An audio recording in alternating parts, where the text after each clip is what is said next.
He landed a touchdown without ceremony, just a faint hiss of hydraulic legs meeting fine dust rose in slow spirals, floating like ghosts across the sea of rains.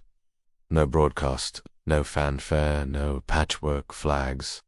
This was not a NASA mission. Deep space operators called them phantoms, the kind of personnel chosen when something needed to disappear. The crew aboard Erebos 1 was handpicked, no official records, no public acknowledgements. Their objective wasn't exploration, it was penetration beneath the lunar crust, into a chamber that had haunted classified seismic data since 1974. They called it the Eye. 3 kilometers beneath the Mare Imbrium Basin, ground-penetrating radar had detected an anomaly. A perfect sphere, 420 meters across, emitting a non-thermal harmonic pulse every 2.16 seconds. Not a cave, not a lava tube. A structure, and it was alive. Commander Mira Salen stepped onto the moon's surface. Her boots left no marks. The ground was unusually rigid, almost fused like melted basalt, artificially cooled. Her suit's sensors blinked erratically. Too cold, too still, too quiet. Signal holding, came the voice of her systems officer, Arun Kale.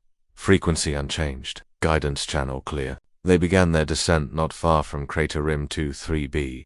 A disguised shaft had been drilled remotely weeks earlier by an unmanned Digritz.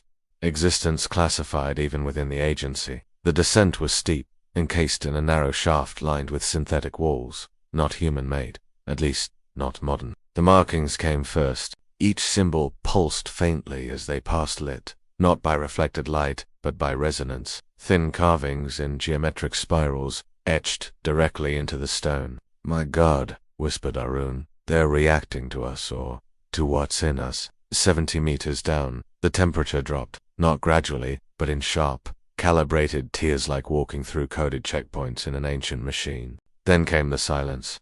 Total, even their suits' internal processors went quiet, no worry. No fan kuan, no kun chatter.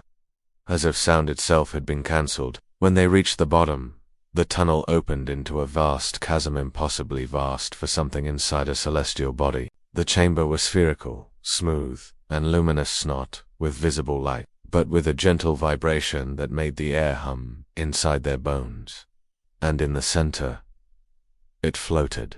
A crystalline, transparent, multifaceted, rotating slowly in complete defiance of gravity. It was the source, the core. It sang, but not with notes or music, with memory. Flashes hit Mira's mind like dreams forcibly downloaded.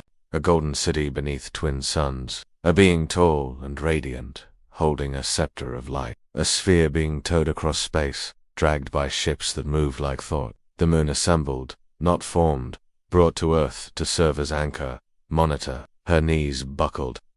Arun gasped beside her, clutching his chest. Sound returned. They weren't just hearing the frequency, they were being read by it. Scanned. The orb pulsed. Once bright, blinding. The air snapped back. Their suits came alive. And then a voice, not in the chamber, not in their ears, but inside their minds. "You are echoes of those who came before. Only the pulse. You seek answers you are not yet ready to carry, but the signal has already begun to fracture." Mira stumbled forward. What is this place?" No answer. Arun reached for a sampling probe. Her vision blurred, and for a brief moment, she saw Earth wrapped in light and signal, covered in invisible tendrils from the moon like a spider's web of sound. The orb flashed again harder. A wave of force knocked them both back. Not connect, not heat information.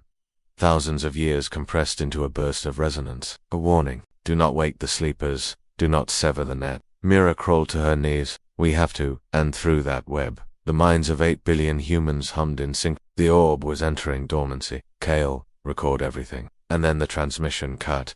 Blackness. Later, telemetry showed a brief spike in seismic activity across the lunar surface, but sharp and localized to sector. Erebos 1 never responded again. 2 weeks later, Earth's auroras flared beyond recorded maximums. Dreams across the globe became vivid, shared visions of moons cracking, of celestial beings rising, of frequencies breaking. And somewhere, deep beneath the moon's surface, the crystalline core began to pulse once, more slower now, deliberate, as if listening, as if deciding, as if awakening.